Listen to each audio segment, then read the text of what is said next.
నమస్తే రమగారు. నమస్తే జయ. రమగారు, దసరా నవరాత్రులు మొదలైపోతున్నాయి. 2-3 రోజుల్లో నవరాత్రుల్లోకి వెళ్ళిపోతున్నాం. ఈ 9 రోజులు మనం చేయాల్సిన విధి విధానాలు, అలానే ఆలయాలన్నీ కూడా భక్తులతో కోలాహలంగా ఉంటాయి. ఇంకా మన విజయవాడ దుర్గమ్మ తల్లి గురించి అయితే ప్రత్యేకంగా చెప్పక్కర్లేదు. ప్రతిరోజు ఒక అలంకరణతో అమ్మవారు చాలా కన్నుల పండుగగా కనిపిస్తూ ఉంటారు కదా. అసలు ఏం చేయాలి, ఎలాంటి విధి విధానాలు పాటించాలి?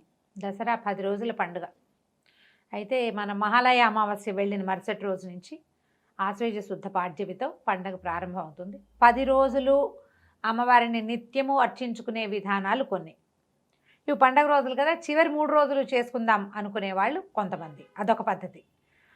త్రిరాత్ర వ్రతం అంటారు, 3 రాత్రుల వ్రతం, నవరాత్రి వ్రతము లేదా త్రిరాత్ర వ్రతం. 3 రాత్రులు అంటే సప్తమి, అష్టమి, నవమి 3 రోజులు అమ్మవారిని కలశాన్ని పెట్టుకుని పూజించడం. లేదా మొదటి రోజున మొదలుపెట్టి ఇక్కడి నుంచి మొదలుపెట్టి 9 రోజులు అర్చించి 9వ నాటి రాత్రి అమ్మవారిని సాగనంపి 10వ నాడు విజయదశమి నాడు ఇంకా ఈ దీక్ష ఉండదు. దీక్ష అయిపోతుంది. 9 రోజుల దీక్ష అయిపోయాక అపరాజిత పూజతోటి దసరా పండగ పూర్తవుతుంది. ఎవరి విధానాన్ని బట్టి వాళ్ళు ఆ రకంగా చేసుకుంటారు. దేవాలయాల్లో కూడా కొన్ని చోట్లేమో ఇలా 10 రోజులు రోజుకొక అవతారంతో అమ్మవారిని వెలయించుకోవటం. దశమహావిద్యల్ని పూజించే విధానం కొన్ని ప్రాంతాల్లో, నవదుర్గల్ని పూజించే విధానం కొన్ని ప్రాంతాల్లో, దేవాలయాన్ని బట్టి దేవాలయ ఆగమాన్ని బట్టి పూజా విధానాలు చిన్న చిన్న విధానం ఒకటే. అవతారాలు అలంకరణలు మారుతాయి. అవతారాన్ని బట్టి ఆ రోజున నైవేద్యము, ఆ రోజున అమ్మవారికి కట్టబడేటువంటి వస్త్రాలంకరణ, ఆమెకు సమర్పించే పువ్వులు పుష్ప విధానము, ఏ పూజ విధానము అని పాటిస్తున్నారో ఇక ఆ లైన్లో వెళ్తారు. సాధారణంగా మనలాగా ఇళ్లల్లో పూజ చేసుకునే వాళ్ళు ఏం చేస్తాము, కలశం పెట్టుకోవటం పెద్ద పని. ఈ కలశం పెట్టడం అంటే ప్రాణప్రతిష్ఠ చేసుకోవటము, కలశారాధన చేయటం. తర్వాత ఏమో ఒక మన 10 రోజులు అఖండ దీపారాధన ఉంచుకోవటం. అంటే దీపం ఇంకా మలగదు. మొదటి రోజున వెలిగిస్తే చివరి రోజు దాకా అది అట్లా కంటిన్యూ చేయాలి. దానికోసమని కొన్ని రకాల నియమాలు పెట్టుకోవటము, 10 రోజులు నియమం పెట్టుకోవటం. అయితే ఇవి సాధారణంగా ఏంటంటే ఇళ్లల్లో లేనప్పుడు, మనకి ఇంట్లో అలవాటు లేదు, ఏదో విని ఒక ఎక్సైటెడ్గా దీనివల్ల అత్యద్భుతమైన మంచి ఏదో జరుగుతుందని మొదలు పెట్టుకుంటే భయంగా ఉంటుంది. అవును, భయం వేస్తుంది. ఇళ్లలో ఉండి పెద్దవాళ్ళు ఉండి పద్ధతులు అలవాటు అయ్యి ఉన్న వాళ్ళు చేసేసుకుంటారు. వాళ్ళకి మనం చెప్పేదేం లేదు. కొత్తగా ఇది ఏదైనా దసరా 10 రోజులు చేసుకోవాలంటే సులువైన పూజా విధానాన్ని అనుసరించండి. స్ట్రెస్ తీసుకోవద్దు. ఎప్పుడూ దేవతార్చన దేవతారాధన స్ట్రెస్ఫుల్గా ఉండకూడదు, బ్లిస్ఫుల్గా ఉండాలి, సంతోషంగా ఉండాలి. చక్కగా సరదాగా రోజు కాసిన కొత్త పువ్వులు, ఫ్రెష్ పువ్వులు అమ్మవారికి అలంకారం చేసుకోవటం, చక్కగా పసుపు రాసి బొట్టు పెట్టుకోవటం, మనం కూడా కాళ్ళకి పసుపు రాసుకోవటం, సూత్రాలకు పసుపు రాసుకోవటం. ప్రతిరోజు తలంటి పోసుకోవాలా, ఇదొక ప్రోగ్రామ్ ఉంటుంది. 2 పూట్ల తలస్నానం చేయాలా అని. అసలు దీక్షలో అయితే తలంట్లే పోసుకోరు. మొదటి రోజున పోస్తే మళ్ళీ 9వ రోజునే. తలస్నాన నియమం లేదు. మొదటి రోజునే తలకు నూనె రాసుకుని స్నానం చేయండి. తర్వాత మీ అలవాటుని బట్టి, అవకాశాన్ని బట్టి గురువారం కానీ శనివారం కానీ తలస్నానం చేయొచ్చు. తలస్నానం చేసే దీపారాధన చేయాలన్న నియమం లేదు. తొలి రోజున చేయాలి. పుణ్యస్త్రీలు, భార్య భర్తలు ఉన్నవాళ్ళు పొద్దున స్నానం చేసేటప్పుడు పసుపు రాసుకుని ఒంటికి, లేదా నీళ్లలో ఒక చిటికెడు పసుపు వేసి సూత్రాలకు పసుపు రాసుకుని స్నానం చేయాలి. అది నియమం. మనకు పండగ నియమం అవుతాయి. ప్రతి వాళ్ళకి ఇదే సమాధానం, తలస్నానం చేయక్కర్లేదు. ఈ నియమంతో మనం 9 రోజులు ఏం చేయొచ్చు, రోజు 10 రోజుల పాటు అంటే చివరి అపరాజిత పూజ వరకు ప్రతిరోజు లలితా శాస్త్రమే చేసుకుని, మన ఇంట్లో ఉన్న లలితమ్మకే దీపారాధన చేసుకుని పువ్వులు పెట్టుకుని పూజ చేసుకోవచ్చు పద్ధతి ఇది. రోజు లక్ష్మీ అష్టోత్తరం మనకు అదే వచ్చు, ప్రతిరోజు లక్ష్మీ అష్టోత్తరమే కూడా చదువుకుని పూజ చేసుకోవచ్చు.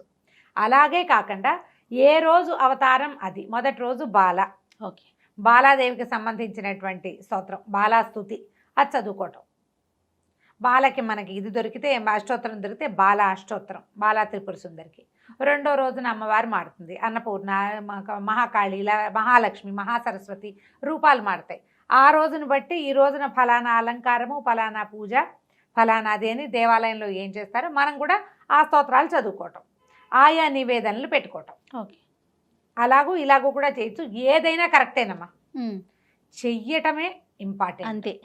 మీరు 10 రోజుల పాటు ఒక నియమాన్ని పెట్టుకుని ఆ నియమ పాలన చేయండి. 2 పూట్ల దీపం పెట్టుకోవటం ఒక నియమం, 2 పూట్ల పూజ చేసుకోవటం ఒక నియమం, 2 పూటల స్తోత్రమో శ్లోకమో చదువుకోవటం ఇది. ఇప్పుడు ఇవన్నీ పాటించలేం. దండం పెట్టుకోండి ప్రతిరోజు. ఇవి మంచి రోజులు. ఇవేంటంటే మనకి ఎట్లా చెప్తారు, మనకి నిన్నటి నుంచి అంటే ఇప్పటిదాకా వర్ష ఋతువు వెళ్ళిపోతుంది. శ్రావణ భాద్రపదాలు వర్ష ఋతువు కదా, ఆశ్వేజ కార్తీకాలు శరద్ ఋతువు, శరత్కాలం వస్తుంది. ఈ శరత్కాలంలో ఏంటంటే మనకి ప్రతి ఋతువులోనూ ఒక్కొక్క పంధా ఉంటుంది. శరత్కాలంలో దేవి సాన్నిధ్యం ఎక్కువగా ఉంటుంది. అమ్మవారు తనంటే ప్రకృతి మనకి ఎట్లా ఉంటుంది, వర్షాలు ఉన్నంతసేపు బురద బురదగా చీదరగా ఉంటాయి వాతావరణం, మొక్కలన్నీ చక్కగా చెట్లు గిట్లు పచ్చగా అయిపోతాయి. అవును, ఫుల్ గ్రీనరీ ఉన్నా కూడా ఒక చిత్తడి ఒక చికాకు ఖచ్చితంగా ఉంటుంది వర్షాకాలం. వానలు తగ్గి శరత్కాలం వచ్చేసరికల్లా చిత్తడి తగ్గిపోతుంది, శోభాయమానంగా ఉంటుంది, ప్రకృతి ఇవ్వడానికి సిద్ధంగా ఉంటుంది. మహామాయ ప్రపంచమంతా ఆవరించి ఉంటుంది. ఇప్పుడు ఈమెని సరిగ్గా నువ్వు ప్రార్థిస్తే సరి అయిన సమాధానం వస్తుంది. ఓకే, అందుకని ఇప్పుడు శరత్కాలపు వెన్నెల కూడా అత్యద్భుతమైన వెన్నెల శరత్కాలపు వెన్నెలే. అవును, ఈ సీజన్లో చంద్రుడు కూడా అతి ప్రసన్నంగా ఉంటాడు. మానసిక సమస్యలు దూరం అయ్యే కాలం ఇది. భార్యాభర్తలు కొట్లాడుకున్నా, వర్షాకాలం కొట్టుకున్న వాళ్ళు శరత్కాలం వచ్చేసరికి తగ్గిపోతారు. శరత్కాలం మేఘాలు కూడా మహాద్భుతంగా ఉంటాయి, అన్నీ గొప్పవే ఇక్కడ. ఇలాంటి గొప్ప కాలంలో మనం దేవి సాన్నిధ్యం ఉన్న సమయంలో నమస్కారం, పూజ, స్తోత్రం, పాఠం ఏదో ఒకటి చేయటం. దీంతోపాటు మనం ఈ 10 రోజులు అమ్మవారికి ప్రత్యేకంగా చెప్పబడే రాత్రులు కాబట్టి కుమారి పూజ చేసుకోవచ్చు. కుమారి పూజ కూడా 2 ఏళ్ల వయసు నుంచి 9 ఏళ్ల వరకు. ఓకే, 2, 3, 4, 5, 6, 7, 8 సంవత్సరాలు నిండితే 9వ ఏడు వచ్చిన పాప ఇంకా పనికిరాదు. మనకి అష్టవర్షాత్ భవేత్ కన్య అని చెప్తారు. 8 ఏళ్ళు నిండితే కన్య, అక్కడి నుంచి పనికిరాదు. ఏ వయసు పాపాయి కానీ మనకి అందుబాటులో ఉన్నా కూడా పాపాయికి పాదాలకు పసుపు రాయటం, పారాయణ పెట్టడం, చక్కగా బొట్టు కాటుక పెట్టడం, పువ్వులు అలంకారం చేయటం, ఏదైనా వస్త్రం సమర్పించటం, చక్కగా తినడానికి కూర్చోబెట్టి ఆమెకు నచ్చింది చేత్తో ముద్ద తీసుకుని తినగలిగే పిల్ల చాలు మనకి. ఏ వయసు పాపకైనా కుమారి పూజ అని చేసుకోవచ్చు. ఇది మొదటి రోజే చేయక్కర్లా, 1వ రోజు నుంచి 9వ రోజు వరకు ఏ అవకాశం ఉంటే ఆ అవకాశం చేసుకోండి. ఓకే, దీనికి ఏంటంటే నియమం మన ఇంట్లో పిల్లలు కూడా చేస్తారు, సొంత పిల్లలు కాకుండా. కుల నియమం లేదు, ఓహో, వీళ్ళే కావాలన్న నియమం లేదు. నియమం లేకుండా ఎవరికైనా సరే బాలాస్వరూపంలో అమ్మవారు అత్యంత ప్రసన్నంగా ఉంటుంది. అట్లా మనం కుమారి పూజ చేసుకోవచ్చు. తర్వాత సువాసిని పూజ, ఈమెకు చాలా ప్రీతి. మనకి ఆ లలితలో కనిపిస్తుంది సువాసిన్యర్చన ప్రీత అని. శోభన శుద్ధ మానస, అమ్మవారికి చాలా ఇష్టం సువాసిని పూజ. అందుకని మనం ఏం చేస్తాం, మన ఇంటికి ఎవరైనా ముత్తైదు వస్తే బొట్టు పెడతాం. అవును, అమ్మవారినిగా భావించే సువాసిని కూడా ఇట్లాగే పాదాలకు పసుపు రాయటము, షోడశోపచారాలతో సువాసిని పూజ చేసే విధానం కూడా ఉంది.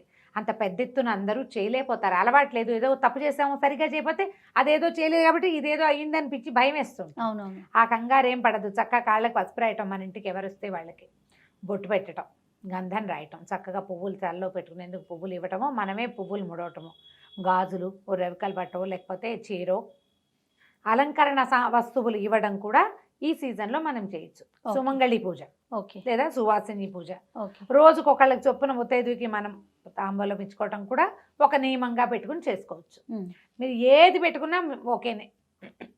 ప్రతిరోజు కొన్ని పువ్వులు వాయనం ఇవ్వటం, ప్రతిరోజు పళ్ళు వాయనం ఇవ్వటం, ప్రతిరోజు ఏదైనా ప్రసాదం చేసి ఎవరికైనా ఇవ్వటం, అట్లా ఏ నియమమైనా పెట్టుకోవచ్చు. నియమం పెట్టుకోవాలి. ఈ 10 రోజులు ఆ నియమాన్ని అమ్మవారి కోసం అని భావించి చేస్తే మీకు ఏంటంటే కాంప్లికేషన్స్ లేవు ఇందులో. అవును, అవును కదా, రకరకాల ప్రశ్నలు ఇస్తారు. కొన్ని క్వశ్చన్స్ వచ్చినాయి అన్నారు కదా రమ్మగారు, నేను కూడా ఒకటి చూసానండి. ఏంటంటే నియమం పెట్టుకుంటాం కదా, మధ్యలో పీరియడ్స్ వచ్చినాయి అనుకోండి, ఎట్లా కంటిన్యూ చేయాలా, మధ్యలో ఆపేయాలా, లేకపోతే మన బదులు ఇంకెవరితో అయినా చేయించాలా, ఇట్లా రకరకాల ప్రశ్నలు రమ్మగారు. ఇప్పుడు మన ఇంట్లోనే అయితే ఎవరు లేరనుకో, ఏం చేస్తాం, దండం పెట్టుకుని ఊరుకోవటమే. ఓకే, స్నానం చేశాక రోజులు మిగిలితే ఆ తర్వాత రోజు చేసుకోవటం. 5వ రోజు రెండోసారి, 4th డే ఒక స్నానం, 5వ రోజు మారు స్నానం అంటారు, మారు నీళ్లు. 5వ రోజున పసుపు రాసుకుని తల స్నానం చేయండి, షాంపూ చేసేసేయండి, తల శుభ్రంగా వదిలించేసుకోండి, ఆ విప్పిన బట్టలు అవి ఇంకా ముట్టుకోబోకండి, అప్పుడు మీరు చేసుకోవచ్చు. ఈ నియమం పెట్టుకోదలిస్తే. మళ్ళీ అంటే పూర్వశివాసినులు భర్త లేని వాళ్ళు చేసుకోవచ్చు, లక్షణంగా పూజ చేసుకోవచ్చమ్మా. ప్రతిసారి అసలు ఈ ప్రశ్న అడగద్దు, హాయిగా చేసుకోవచ్చు. మీరు అమ్మవారికి చదువుకోవడానికి ఎవరు అడ్డం వస్తారు, ఎవరు కాదంటారు? ఏ శాస్త్రం చెప్పింది చేయకూడదని? ఒక్క సాధారణ నియమం మనం పాటించేది ఏమిటి, మనకు లోక సహజంగా, నేను చెప్పడం కాదు, సహజంగా పాటించేది. ఎవరికైనా బొట్టు కాటుక మీరు పెట్టకూడదు, బొట్టు పెట్టి ఇవ్వకూడదు అన్న మాట చెప్తారు. మీ ఇంట్లో నుంచి మీరు ప్రసాదాలు గిసాదాలు అన్నీ శుభ్రంగా చేసుకుని ఇవ్వచ్చమ్మా, ఏ తప్పు లేదు. హాయిగా చదువుకోండి, అమ్మవారికి పూజ చేసుకోండి. పువ్వులు పెట్టి పూజించడానికి అభ్యంతరం ఏముంటుంది? ఏమీ అభ్యంతరం లేదు. దాని మీద ఇంకా ఆలోచించకండి, ప్రశ్నించకండి. ఒకళ్ళు చేస్తే రెండో వాళ్ళు మీరు ఇలా చేయకూడదు కదా అలాంటి పిచ్చి మాటలు మాట్లాడిపోకండి. పరిస్థితులు ఎవరికి ఎప్పుడు ఎలా తిరుగుతాయో మనకు తెలియదు. దాని మీద అసలు ఆలోచనే లేదు. ఓకే. అఖండం పెట్టాలా, అది కూడా ఒక ప్రశ్న. అఖండం పెట్టడం నియమం కాదు, మన ఇష్టమా, మన ఓపిక, మన అలవాటు. అఖండం పెడితే అది మలక్కండా ఉండాలి, మీరు ఎప్పుడు ఇంటి పట్టున ఉండాలి. అది వెనక్కి జారిపోతుంది ఒక్కొక్కసారి, లేదా కొడి కడుతుంది. అలాంటప్పుడు కొడి తీసి కొంచెం సవరించాలి, ఆ శ్రద్ధ ఉండాలి కదా. తర్వాత నాన్ వెజ్ తినచ్చా, ఇది ఒక్కోల, ఇదే చాయిస్. మీరు నియమం పెట్టుకుని నేను తిన్ను నేను చెయ్యను అని పెట్టుకుంటే మీ ఇంట్లో వాళ్ళు ఒప్పుకోవాలి. సాధారణంగా పూజా విధానాలకి ఏం చెప్తారంటే అన్నిటికీ ఉపవాసాలకి భర్తలు ఒప్పుకోవాలి. మీరు ఇంట్లో ఒక పూజ చేసి ఒక నియమం పెట్టుకుంటే మీ భర్తలతో కొట్లాడి నియమాలు పెట్టుకోవద్దు, ఒప్పించుకుని పెట్టుకోండి. ఒప్పించుకోవాలి. ఇప్పుడు పైగా మన నియమం వల్ల ఇతరులకు ఇబ్బంది కలగకూడదు కదా రమ్మగారు, ఇబ్బంది అదొకటి కలగకూడదు. చూసుకోవాలి కదా. ప్రధానంగా భర్తలు ఒప్పుకోవాలి. మీ ఇంట్లో పిల్లలకి భర్తకి ఇబ్బంది లేకపోతేనే పెట్టుకోండి ఆ నియమం. ఇది అక్కడి నుంచి ఉపవాసాల గురించి ప్రశ్నిస్తారు. స్త్రీలు ఉపవాసం అంటే ఓపిక లేని వాళ్ళు, షుగర్ ఉన్నవాళ్ళు, ప్రెగ్నెన్సీ ఉన్నవాళ్ళు, లేదా కొత్తగా పిల్లల తల్లులు, చంటి పిల్లల తల్లులు ఉపవాసం చేయొద్దమ్మా. మీరు దీంట్లో ఒక పద్ధతి ఉంది, మనం ఏది నివేదన చేస్తామో అదే తింటామని పెట్టుకోండి. ఇది ఒక నియమం పెట్టుకోవచ్చు. నాది అదే నియమం, 10 రోజులు. ఓహో, అమ్మవారికి ఏదైతే నివేదన చెయ్యనిది ఏది నేను తిన్ను. పొద్దున్న నివేదన పెడతాం, ప్రసాదం అవి ఇవి అన్నం అన్నీ పెట్టేస్తాను, అవే తింటా. ఇక వేరే నివేదన చేయబడిన అరటిపండు కూడా నేను తిన్ను. 2 పూట్లు అవే తింటారా రమ్మగారు? 2 పూట్ల అదే తింటా, మా నియమం అదే. పగళ్ళు డాక్టర్ గారు ఉపవాసం ఉంటారు, ఆయన రాత్రి భోజనం చేస్తారు. నాకు అన్ని రోజులు పగలు ఉపవాసం చేస్తే నేను నిద్ర లేవలేదు. ఓకే, పని చేయాలి కదా, ఎంత పని రమ్మగారు. అందుకని ఇంకా అది పెట్టుకోవట్లేదు. ఎప్పుడు ఇదే పంద. పొద్దున పూట నివేదన ఏది చేస్తే అది నివేదన చేయకుండా మధ్యాహ్నం పిల్లల కోసం ఏదైనా చేస్తే నోట్లో వేసుకోవడం, స్నాకింగ్, నథింగ్ డూయింగ్, ఇలా పెట్టుకోవచ్చు. ఓకే. ఈ ఉపవాసం ఉండటం కూడా పగలు ఉపవాసం ఉండి రాత్రి భోజనం, ఇవి రాత్రి పూజ చాలా ఇంపార్టెంట్ దసరాల్లో. సాయంకాలం చేసే పూజ మంచిది, చాలా అంటే విశేషమైందని చెప్తారు. రాత్రి అని చెప్పబడుతోంది కదా, అదేలేండి. మీ వెసులుబాటు, మీరు చేసుకోగలిగితే సాయంకాల పూజ సంధ్యాకాలం నుంచి మొదలుపెట్టి రాత్రికి చేసే పూజ. మీరు ఆ నియమం పాటించలేకపోతే పొద్దునే చేసుకోండి. కొంతమందికి కుదరదు, కొంతమందికి కుదరదు, పొద్దుటి పూట చేసేసుకోండి. సాయంకాలం ఒట్టిగా దీపారాధన చేసుకోండి. పిల్లలు స్కూల్ నుంచి ఇంటికి వచ్చాక అక్కడ కూర్చొని చదువుకోవడానికి దానికి కుదరదు, చిన్న చిన్న పిల్లలు.